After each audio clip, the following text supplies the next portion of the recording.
Sinners from 2025 unfolds as a dark and atmospheric crime thriller rooted in the idea that no one escapes the consequences of their past, no matter how deeply they bury their sins. The story is set in the decaying industrial city of Greybridge, a place where desperation clings to every abandoned factory, and where the line between survival and corruption is impossibly thin. At the center of the narrative is Detective Elias Rourke, a man praised for his instincts but haunted by the choices that built his career. Elias is known within the department as the one who always gets results, yet no one realizes that many of those results came from bending the law, manipulating evidence, and occasionally trusting the wrong people. His sins linger beneath the surface, threatening to resurface at the worst possible moment. When the film begins, Elias is assigned to investigate a series of murders targeting men connected to old criminal networks.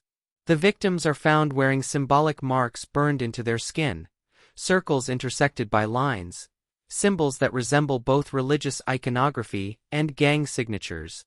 These murders revive memories Elias has long tried to suppress, reminding him of a case 10 years earlier that ended in tragedy.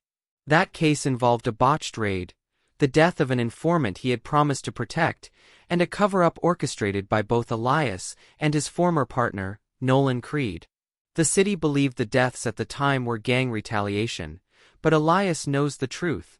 Their mistakes, driven by ambition and fear, ignited a chain reaction of violence they never fully understood. As Elias digs deeper into the new killings, he finds unsettling similarities to the crimes from a decade earlier.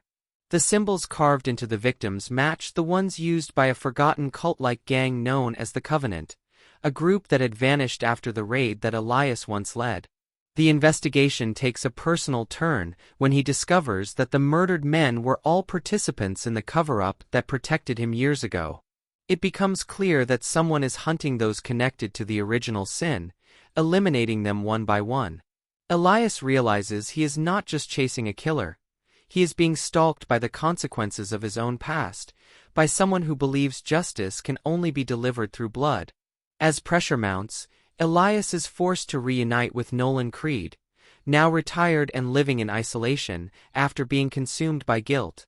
Nolan is a man broken by the life he once lived. He drinks too much, sleeps too little, and sees ghosts from the past as clearly as the present. Their reunion crackles with tension. Nolan blames Elias for the choices that destroyed them both, while Elias sees Nolan as the weaker partner who forced him to take control. Their partnership becomes a fragile alliance held together only by fear of the truth being exposed. Together, they navigate the underground of Greybridge, confronting former contacts, informants, and gang remnants, each encounter revealing more about the terror spreading through the city. The turning point comes when Elias discovers a survivor from the Covenant, Lena Ward, the sister of the informant who died during the raid years ago. Lena has been living off the grid, convinced that the police were responsible for the death of her brother. She has been gathering evidence, tracking every person involved, and waiting for the moment to strike back. But Elias quickly learns that Lena is not behind the murders. Instead, she reveals that the Covenant had a hidden enforcer, a figure known only as the Shepherd, a radical who believed the gang's purpose was divine punishment for corruption.